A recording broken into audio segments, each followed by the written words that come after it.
Way hey everybody, Shibinero here with another booty video of good stuff.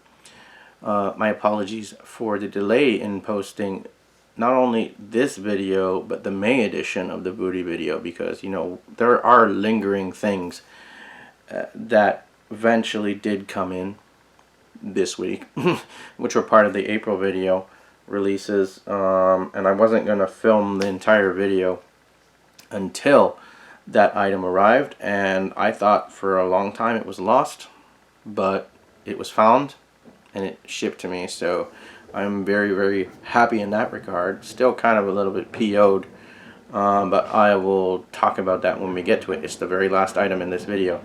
So, lo and behold, what did come out in April, as other noises are going on right now. I wish I could soundproof this place. But anyway, I deal with what I can deal with. Turned off the phone though this time because excuse my PG language.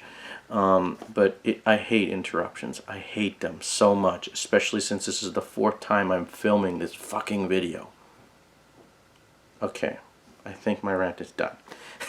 Now, let's get on to the goods. So, what came out in April? So, first off, first thing that, and I've owned this series before, and I know everyone's saying, you haven't seen this? It's a masterpiece. I've seen clips of it, and it is pretty cool. So, why not pick up the 25th anniversary edition? Cowboy Bebop on Blu-ray, the 25th anniversary edition, includes all 26 episodes of the show, as well as extras. Sadly, the movie is not included in this. That's a separate release. You can get this from Funimation, who is now known as Crunchyroll in most of the known world, trying to rebrand themselves. So, but definitely like one such title that is notable for, I guess, staple and standout voice actors, namely Steve Blum and Wendy Lee, to name a few. But I'm definitely need to set time aside to finally watch this whole thing and immerse myself in it, because I hear it's totally awesome. Apologies though for my cursing at the beginning of the video. It's just I've been dealing with nothing but interruptions trying to film this since about 10:30 in the morning, and I've been wanting to film this since that item came in, but trying to pinpoint the actual time when I can just take my time and film the video, and then interruption. So fuck you, interruption. Call me back later. Okay. Now, next one, there was an unboxing video for this that I filmed called How I Spent My Tax Return Part 1, so you can allude to what I'm guessing at. But the Quintessential Quintuplets Pop-Up Parade Movie Edition, or version 1.5. So here the 5 of them are. So I filmed like comparison videos from version 1.0. So there's Ichika, and you'll notice I like to rotate stuff for obvious reasons. Ichika,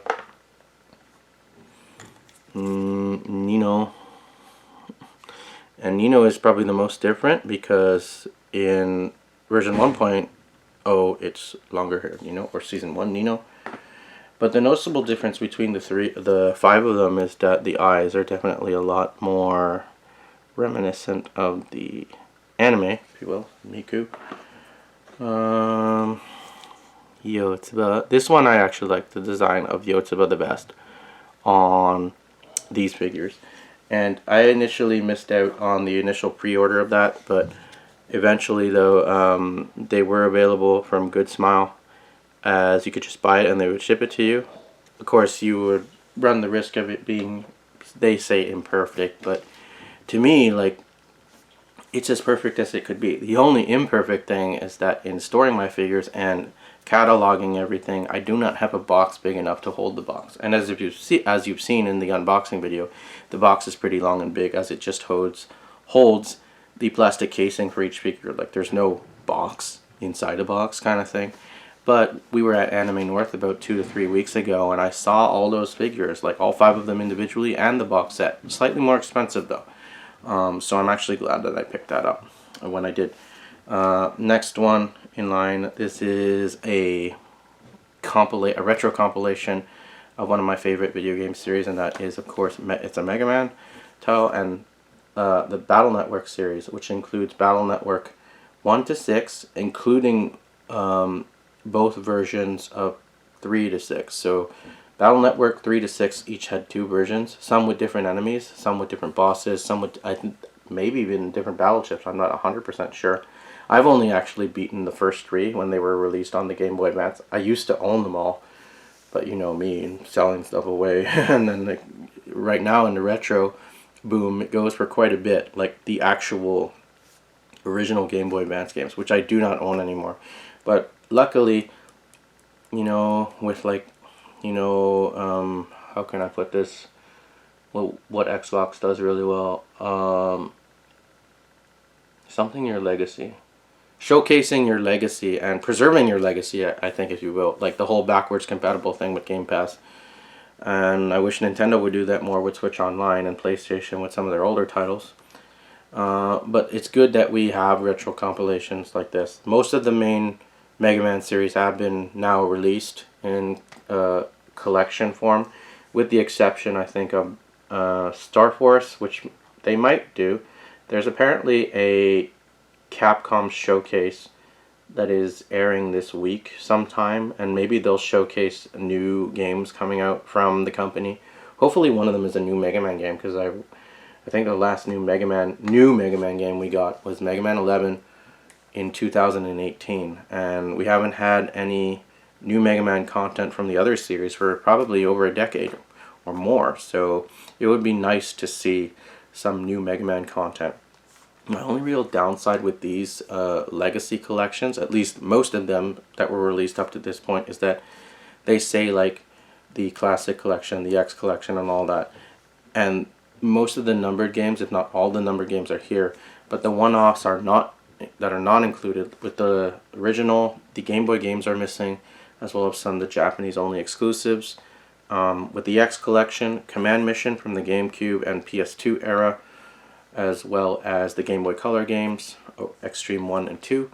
With Battle Network's case, it's missing Network Transmission, which is the GameCube game, as well as, help me out here, Battle Chip Challenge, which takes place between Battle Network 3 and 4. So those are missing from this, but in the most part, it's more or less complete, I guess. So, and there isn't a Mega Man Legacy collection. It would be nice to get that, because Mega Man Legends, sorry, some of those, like if you have them physically, they go for a high dollar amount, especially Misadventures of Tron-Bonne, which I think, if in good condition, goes for at least $700. So it would be nice to see. Maybe they should just release like a Mega Man Legacy collection that has those missing games on it. How about that? Capcom, do that. I hope you do that at the showcase. But Mega Man Battle Network Legacy Collection, now available from Capcom. Well, Switch and PS4 and Steam. Oh, another downside. Steam version is sold Volume 1 and Volume 2 separately, and they're like $50 each, which does not make sense when you can get the whole thing on PS4 and Switch for about 70 bones. Something like that. Anyway, this next one, this it's not very common that I do a one of the items featured is a music CD, but lo and behold, when it's your favorite band, new Metallica came out April 14th, same release date as Battle Network. First album in over 7 years. I know it doesn't seem that long since Hardwired to Self-Destruct, but it has been, because I listen to Metallica almost like every single day, and usually in a mixed format. Sometimes I do just listen to only Metallica, and I'm always impressed by them and their catalog of music and how they've evolved over the years. I know some people say they only like the old stuff, but for me, I've been a fan of Metallica since I was probably, I'm guessing, about 14 or 15 years old, and I've been a fan ever since. I've gone away for a little bit, come back, revitalized my interest in them as a band, and this album, for 7 years in the making, it's actually pretty good. It's similar to, in the vein, the style of Hardwired, but it feels more like a Hardwired Part 2 in some aspects. The only real downside, and not for me personally, it was that it was the first album of Metallica's not to debut at #1. But if you don't care so much about chart performance and anything like that, who cares if it debuts at #2? It's still a really, really great record. It took me a few listens to listen and get familiar with the songs, like so much so that, like, you know, if I heard it on the radio, I turned up really loud. And I initially liked the second half of the album more than the first half, but eventually, upon multiple listens, I grew attached to the first few songs and the lyrics and that kind of thing. So music is a funny thing in that it does take multiple listens for you to actually immerse yourself in it and understand the work as a whole, as opposed to separate parts. But definitely, this is available also on, you know, Spotify and streaming platforms and Apple Music and all that as well. But definitely, good Metallica album. Next up, the second part of how I spent my tax return video. What are we doing on? There's Jasmine. Is she off? No, she's on. And then the keyboard lights up color-wise. Yeah, so that's my gaming PC. Or gaming laptop, Jasmine.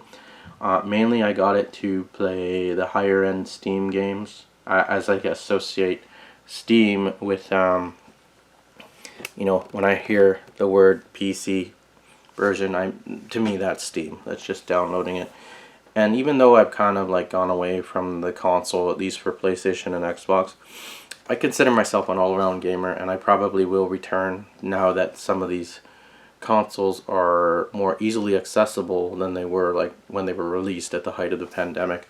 So I could see myself definitely reacquiring a PS4, reacquiring a PS5, and maybe even an Xbox One, an Xbox Series X down the line. Not all at once, obviously, even though we are going to a gaming convention tomorrow in Barrie, Ontario, which is about almost 2 hours from here. But one of the biggest in Canada, and hopefully we can pick up some good swag. So hopefully I can pick up some good booty there. But yeah, Jasmine as a PC works great. Love it. Use it every day like I normally would with my other PC. But, you know, that being a gaming PC, I'm a little bit more cautious, if you will, where I go on the internet, kind of thing. Because don't get me wrong, like, I understand the importance of antivirus software, but sometimes it just slows the performance down on the computer, and I did not do that, and luckily it has served me well, even though it's only been 2 months since I got it, but it's pretty good. Next up, this release, I was anticipating this. I saw the first episode way back when it first aired. Didn't get past that. That just seems to be a common theme of mine. Like, I tend to start to watch something, end up leaving it hanging, and then never end up finishing it. But I'm really excited because Sarah Wiedenhoff, who voices Toru in Miss Kobayashi's Dragon Maid, is going to be at Fan Expo this year. So she's also known as Power in Chainsaw Man, Suika and Dr. Stone, Takagi and Teasing Master Takagi-san, Fos in Land of the Illustrious, to name a few. So she's going to be one of the guests at Fan Expo Canada this year. So I am looking forward to getting my Season 1 of Dragon Maid signed. But here we have Season 2, which I picked up at Cinema One when it was on sale, because physically and this could make a good topic for a YouTube video.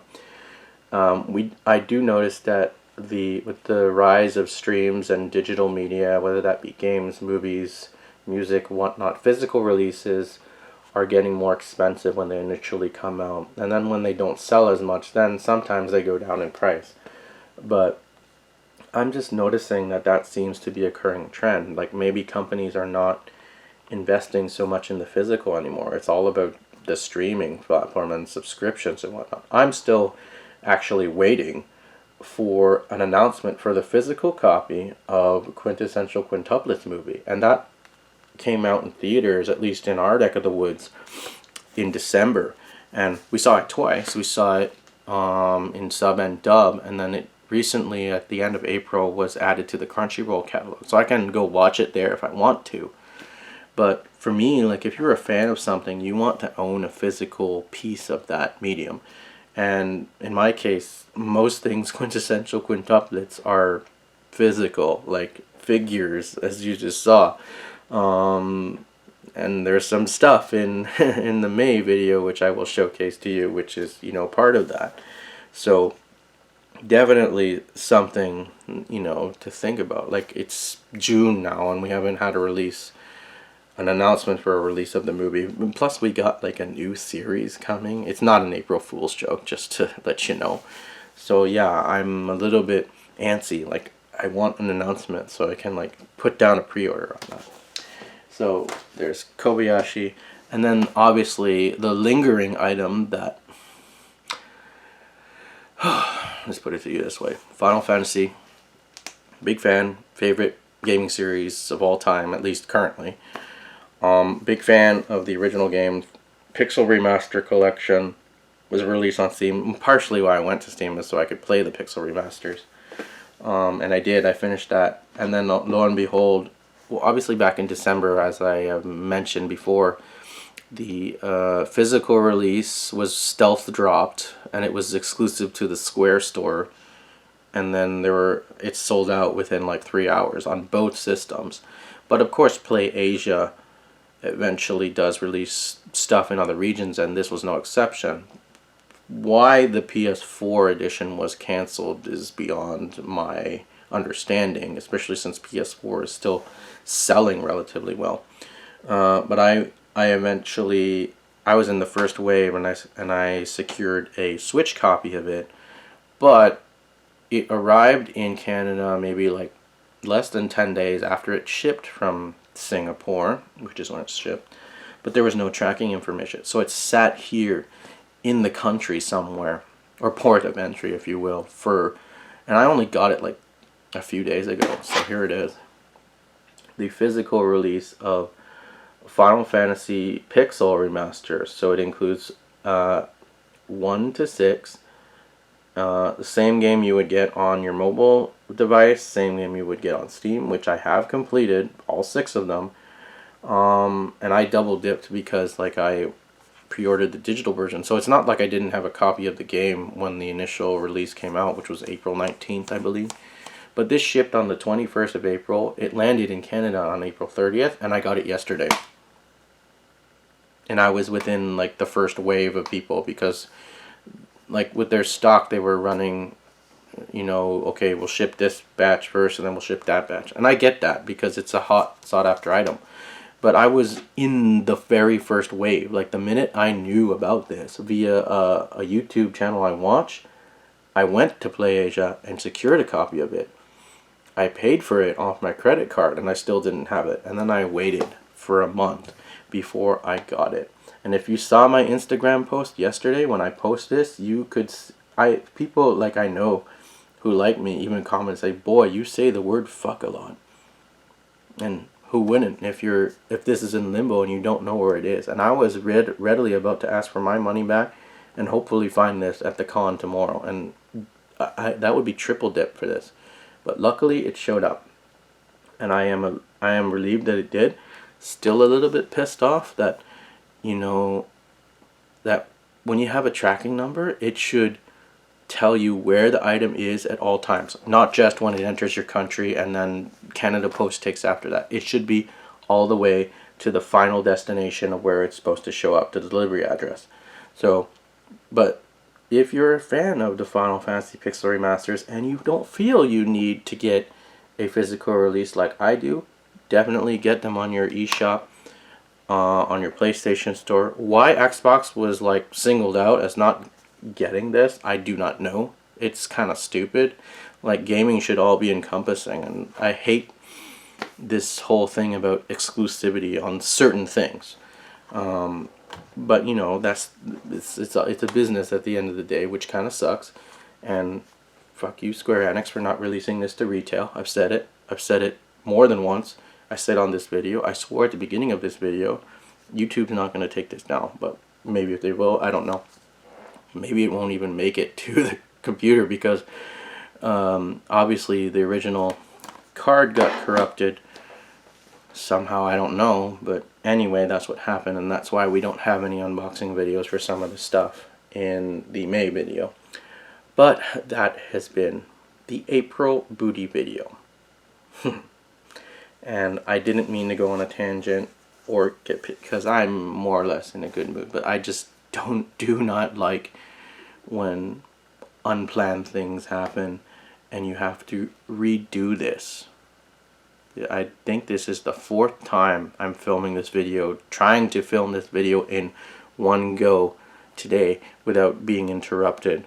And you know, life happens and you have to deal with those interruptions, but it's not something I would like to stop and continue on where I left off. My editing skills are not that good, so I wanted to just do it in one shot and then get it done. I have done that finally on the 4th try. So anyway, thank you for watching and sticking with me through all my bullshit and all my bitching and complaining. I'm a punk ass bitch, so I'm going to bitch all I want. But anyway, there is going to be one for May, which will have a lot more stuff in it, but mostly anime stuff because we went to Anime North and we have to showcase Anime North booty that we got. And as for June, it's just getting started because, like, obviously I probably hope to acquire something from that berry convention that we're going to tomorrow. I don't know what. Like, I have a few ideas in my head of what I'd like to look for when I'm there, because apparently it's the biggest video game convention in Canada, so I'm hoping it lives up to that tagline or that reputation that it is pretty big. And I'm hoping they take debit and credit because I have no physical cash on me right now. If everything's going to be streaming and whatnot, why can't we all be like debit and credit? Why can't we pay for autographs with debit and credit? You know, at the autograph table. That would be awesome. Anyway, though, other videos in the works, though. I have a guinea pig idea, which is going to be streamed hopefully tomorrow evening with my guinea pig. And you could probably guess who that guinea pig is going to be. But it might turn into a ongoing series. Like on the channel, periodically I might stream and film that. It's going to be fun to watch, and it's going to be fun to interact with. I also have an idea for a vlog, a vlog video idea, and it does have to do with the streaming and the dying of physical media. So I am, in my mind, writing a script for that. So, but other than that, thank you very much for watching. Take care of yourselves. Stay beautifully imperfect out there. Be kind to yourselves and to each other. Remember, kindness is king, even though I was a bitch today. And keep up the awesomeness, and we'll see you next time.